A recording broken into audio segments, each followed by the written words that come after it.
how little musicians get. So, yeah, if you're interested in supporting not just me, but any musician that you like, one of the best ways to do that, it sounds old school because it is purchase their music, purchase their merch, you know. Hey guys, this is Mark from Rat Rod. Hi, this is Mikey P from Skell. Hey, this is Jeff from the Bell Jumpers.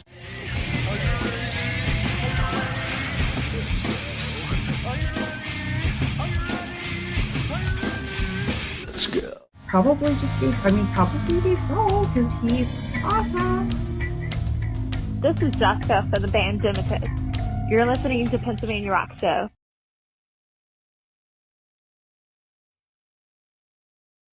What's up, everyone? You are tuned into the Pennsylvania Rock Show, episode number 751.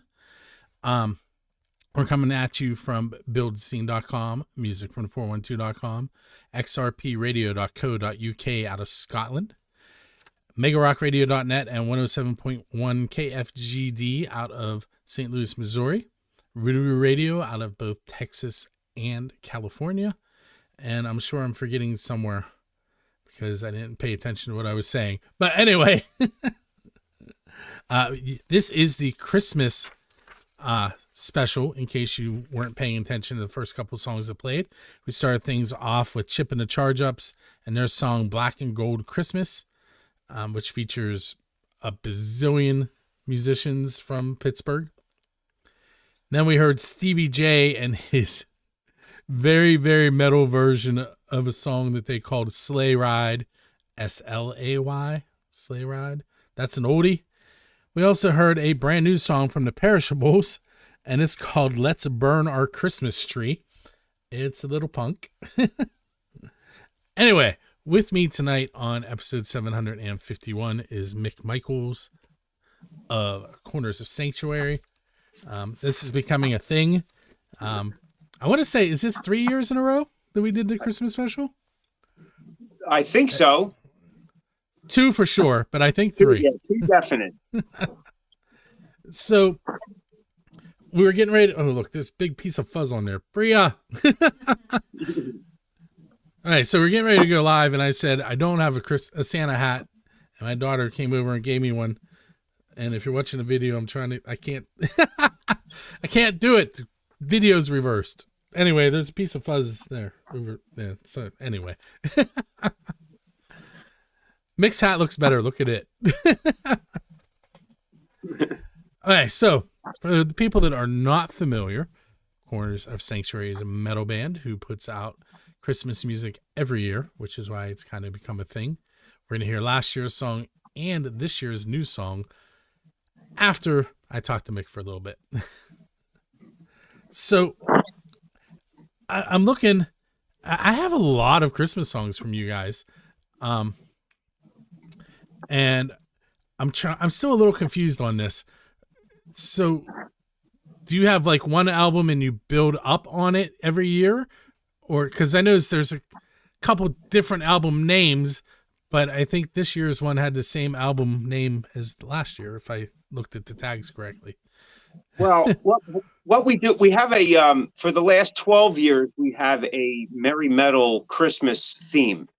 Our first year we didn't, it was just December Wind. We released a single with some regular music attached to it. But the following year we started that, have a Merry Metal Christmas theme. And we've done 12 of those. And we were building on it each year because it started out just as a couple songs here and there. And we also, so that was with the original stuff. We also did some versions of like some classic songs like Jingle Bells and Joy to the World, Hark the Herald Angels Sing, and Silent Night, and a couple other ones. But we give them a twist. So we played like the main part of the song and then add our own little take on it. But with the all original material, we had been building on it for a couple of years now. So now we have enough material that we can rotate around, and we change the EP each year. But the EP, it's a Merry Metal Christmas with a number after it, but it's usually called whatever the single is that year. Except for this year, we did a double type of thing. We have a digital EP of it, which is only 2 songs, which has the new single Christmas Fairytale and a cover of Black Sabbath's Paranoid. and it's called A Naughty and Nice Merry Metal Christmas. We wanted to try something different. However, on the CD version, where it's a physical, it doesn't have Paranoid on it. It has 10 songs, 10 of our original songs, and that's Christmas Fairytale, a metal Merry Christmas 12. So we're just, just kind of mixing things up a little bit. I mean, it's a way to keep stuff out there, making it fresh, because several years we've had the songs remixed, remastered as we started building on different EPs and albums. We still call them EPs, even though they have like 10, 12 songs on it. For whatever reason, but it's technically an album when you look at it, but we just got used to calling it an EP. All right, so let's go. And we did this last year, and I feel like I didn't really do justice. So we're going to try again. We talked a little bit about your Christmas memories and some traditions. I can't remember what memory. Did that have something to do with your brother, maybe? Do you have a brother? I do have an older brother, yeah. I think you might have told us a story about your brother. But well, I remember one year, my older brother, he took my my train set. I don't know. I always say, like, oh, you stole my train set. Like, I don't know where he thought he was going to take it. Like, I mean, but it was like definitely one of those memories that that's always stuck with me, that but anyway, yeah, I mean, there's a lot of cool things. I mean, growing up in the 70s, I mean, I remember when Star Wars was a thing, and it was so huge, and getting Star Wars toys from, 70, late 78, 79, 80, 81, that was just so cool. I mean, I just, because we didn't get, I mean, we didn't come from a super means type of family, so we only got things like on Christmas, and if we were lucky, on a birthday. So like, we just didn't go out and buy Star Wars stuff whenever. But so like, I was really excited about that kind of thing. If that, and you know what, now as an adult in his 50s, I still kind of get excited about certain Star Wars things that I can buy on my own. I saw a meme the other day. There's that whole generational war thing going on social media. And there was a meme, and it said, I finally figured out what's wrong with Gen Z. Their Star Wars has Jar Jar Binks. Yeah. Well, I mean, after these, I guess, what do they call them? These sequels, people are kind of going back to the prequels and looking at them a little differently. Yeah, the Jar Jar Binks thing is a little like hit or miss, but it's not as bad as we think it is when you go back and look at them. They just made a bigger thing out of it, especially when there was no new Star Wars. So I saw a theory that Jar Jar Binks was actually a Sith. Yeah. But anyway, I was actually trying to buy into that myself, saying, "Oh, that how cool that would be." But unfortunately, I don't think that was it. So, all right. So, do you have anything cool going on this holiday season coming up? Does the band have anything cool coming up? We have. Well, I mean, we have the song we're releasing that's doing pretty well. We're finishing up the year. We have as of this, interview, like, we just have a couple more shows, and then we're going to be off for about a month, maybe 5 weeks. That means we're not going to be playing out or anything, but we're going to be recording, because we got a new EP coming out in February, and then some other material coming out throughout the year. We're going to be celebrating 10-year anniversary of our Metal Machine album that came out in 2015. We have a biography coming out, a Philadelphia author by the name of Dave Claus. Actually, the last 2 years we've been spending doing interviews and stuff like that. You don't realize how intensive that could be. When somebody goes, "Hey, you want to do a book on this?" and we're like, "Yeah, sure, why not?" And then it's like this long process, but so it's kind of exciting. So we got a lot of material, a lot of things happening for 2025, but I'm just looking forward to finishing up the shows and having the holidays off, and getting some breathing time. So it turned out to be a busier year than I think we originally planned. So I recently found out that my aunt and uncle are moving to Florida. And usually we go to their house on New Year's Eve, except not this time. Not this year. But good for them though. Yeah, I mean, absolutely. I'm sick of the cold. I mean, I'm done with the Philly cold. I don't want to deal with it anymore. So. No, I don't know where to go warm, because you go to Florida, you got to deal with hurricanes, and you go Arizona, they're dealing with that possible drought. California's got earthquakes. Texas is Texas. No offense. Everything's bigger there. Yeah, everything's bigger there. So I don't, and I'm not. So I get lost. So I'm not sure where to go. I just want to go somewhere where it's warmer throughout the year. Yeah, I'm getting to that point. I'm there. I'm at that point. So it's just going to make things a little more difficult. Like if I move out of the state, someplace else, it's going to make it a little harder for the band to do things. So I have to kind of wait a little longer, I guess. All right. So I tell you what, we're going to take a quick break. I have some tickets to give away for Drusky Entertainment and Music from 412. We're going to come back and chat with Mick for about 10 more minutes. So hang out with us and we'll be right back. Oh, I should probably mention what songs we're going to hear.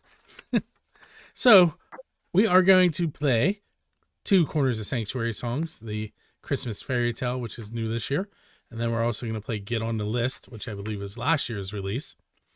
Yep. We're going to hear is it really a cover when the song's really old? We're going to hear Little Drummer Boy, Yiga Digga's version.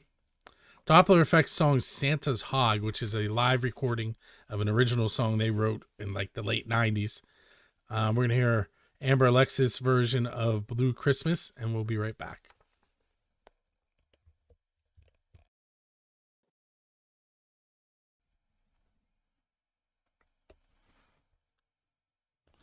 Okay, it is that time of the night where I'm giving away 2 tickets to a Drusky Entertainment show, courtesy of Music from 412 and Drusky Entertainment. It is the House Rockers Holiday Extravaganza featuring Joe Grusecki and the House Rockers and the Iron City House Rockers Reunion at the Craft House. That show is on December 28th. That's Saturday. Doors are at 6:30. Show is at 8:30. It's $30 to $35. If you need to purchase a ticket, it is a 21 and over show, as they always are at the Craft House. This is I said that already. It's a 21 and over event. I had 6 people sign up. Peggy Spiker. Okay, I can't count either. 5 people. Peggy Spiker, Melissa Zunick, Keith Ladig, Michelle Gapsky, and Nikki Praza. I'm going to put those names on there a couple times each. Maybe we'll do 3 times each. We'll crowd it a little bit. Then I'm going to hit the shuffle button once and twice. And we're going to spin and find out who is going to be headed to that House Rockers show on December 28th. And the winner is Peggy Spiker. So, Peggy, keep an eye on your email. You'll be receiving an email from me later on tonight, and then you'll get a follow-up email from Drusky Entertainment telling you how to get your tickets. We'll be right back with Mick and the Christmas special here on the Pennsylvania Rock Show.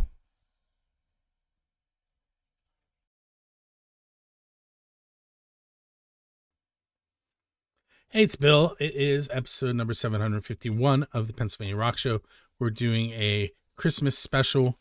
We're only going to do 2 segments with Mick tonight so that we can fit in some extra Christmas music. If you just tuned in, you heard from Yiga Digga, Little Drummer Boy, Santa's Hog by Doppler Effect, a version of Blue Christmas by Amber Alexis, and you also heard 2 original songs by Mick's band, Corners of Sanctuary, Get on the List and Christmas Fairytale. He talked about Get on the List last year, so I'm going to tell you to go watch that one. But I'm going to give him a moment to talk about Christmas Fairytale now. Well, we, just like we do every year, when the current song is released, we start working on the next year's song. So we've already started working on this year's song. So last year during Get on the List, while it was released, we started with Christmas Fairytale. And again, we kind of sketch things out, get some lyrics and chord progression, some ideas, and then we let it go and we don't touch it again until maybe April or May. And then we start really fine tuning stuff so that we're ready to record it by August. And so that's kind of, what it's like. I mean, I had this idea that, saying Merry Christmas was another way of saying I love you. And it kind of stuck with me. And I even wasn't sure, like in March, I was like, maybe I'll go someplace else and do something else. And which I started to. And then I just kept coming back to the song. So Frankie seemed to like it. Frankie's our vocalist. And he says, oh, this is really catchy. And so he was able to put his, vocal twist on it. And it, it's always cool, man. In the heat of August, we're in the studio, we're doing Christmas songs. We kind of get ourselves kind of jazzed up for it because we usually have to have everything submitted, so it makes all the promotion by early October, something like that. So we're always kind of running right alongside our deadlines, but it's because of everything else that we're trying to get done too. But so we took a chance this year and we released it a little earlier, a couple weeks earlier than we normally do. Because we dropped the 2-song digital EP with the cover of Paranoid, and it seems to be doing okay. Like I said, we did a naughty and nice, not naughty or nice. Like last year with the Get on the List, you had to be nice, not naughty. So this year we're giving everybody a chance to do both and having some fun with it. So I just shifted myself off of my background while Mick was talking because I want everybody to see how big that tree is. That is big. That is not actually behind me, but it is it's over there in the room. We found probably our next place that we're gonna go hang out every Christmas to find a tree. Because we found that one. Nice. It was a nice one. And the price was right too. It was $60 for a live tree. Oh. Which isn't bad at all. No. Not at all. That's awesome. Lots of lights and decorations on that. My daughter and my wife were in the spirit yesterday. The rest of us kind of were not, but it looks great. So props to them. My daughter is celebrating over there. So we have this tradition with our Christmas tree. My college roommate lives a couple blocks from here, and he goes with us and helps us pick out the tree. And he and I try and figure out how many stops it's going to take before we find one, because that same daughter who's just celebrating over there is kind of picky. And but today was what was that, Sunday? Yeah, it's Sunday. We went to get it, and we did stop, depending on who you talk to, 4 or 5 places, because one of them didn't have trees this year. But we did not go to the Christmas tree capital of the world in Indiana, Pennsylvania, because we only had to go to Katanning. Anyway, Bowser's Christmas trees. If anybody's still looking for one, that's where that one came from, in Katanning. Hey, Mick. So that's a tradition for us. We kind of drag my college roommate along. He said that he is there because he has a roof rack. It's not really the reason, but it's funny. What's a tradition that you guys have? My children are all grown and they're out of the house now, but we still get together 2 times during the lead up to Christmas to bake some of our traditional family cookies. And by that, I mean ones that kind of like some recipes that have been handed down from great grandparents to grandparents to us to them. So we have a couple. We do pizzelles. We do the Italian Christmas cookies, or they're called Italian wedding cookies, depending on how you do them. And we also do the Christmas cutout cookies, which is a recipe that my wife's grandmother kind of had fine tuned over the years, and it keeps the spirit alive of those individuals because, unfortunately, most of them are not with us anymore. And then we're passing it on to our kids who we hope that they're going to pass it on to theirs. So it gets us a chance to get together, and it's a several hour process, not several. It's pretty much like an all day process type of thing. But it really is kind of like a staple in what we do for the season. And then we share all those cookies with, all our family members and friends. I mean, during COVID, we made so many that we had Christmas cookies until like late April, beginning of May of that year, going into 2021. So, I mean, it was kind of crazy, but because, I mean, I found that like during that time, there was nothing to do. And I was baking more and more of stuff. It was kind of, it was good and bad at the same time. You know what I mean? Just too many cookies around. But that's one of the things that we definitely do, kind of festive for the season. So yeah, we're actually this week we're scheduled to do that particular thing to lead up to Christmas. So not so much Christmas cookies for us. Our thing is my mom makes lasagna, and everyone goes to her house Christmas Eve. And if there's not lasagna, she's in trouble. Yeah, my family, my side of the family does the Feast of the Seven Fishes. So on Christmas Eve, and then my wife's family does the brajol and sometimes a small lasagna for Christmas Day. Like I remember when I was a kid, I was like, "Hey, can we have a ham or something?" We don't have ham. We don't do ham. So I mean, we do lasagna or we do this or something like that. So, yeah. But yeah, I mean, food's a big deal, man. Like, you know what I mean? It brings people together. It really is. In some cases, it makes the holiday. When my parents were with me earlier, I started to say it's been a busy day. We went and looked at a used van because a deer jumped on my car. So I'm not going to say I wrecked it. It literally landed on my roof. But anyway, my cousin called while we were in my parents' car, and my mom told him that she was making boiled hot dogs, and he's like, "What? What about the lasagna?" So, well, anyway, all right. So I haven't asked you any off the wall Pennsylvania Rock Show questions, so I'm going to come up with one real fast in my head. I'm going to alter one of my Christmas ones or one of my regular ones, make it a Christmas one, and then I'm going to let you go for the evening. Okay. Oh, here's a good one. Okay. So you're leaving a Corners of Sanctuary show. Normally I would ask you, I would say you walk out and there's a DeLorean sitting there with a flux capacitor in the back, but we're not going to do that.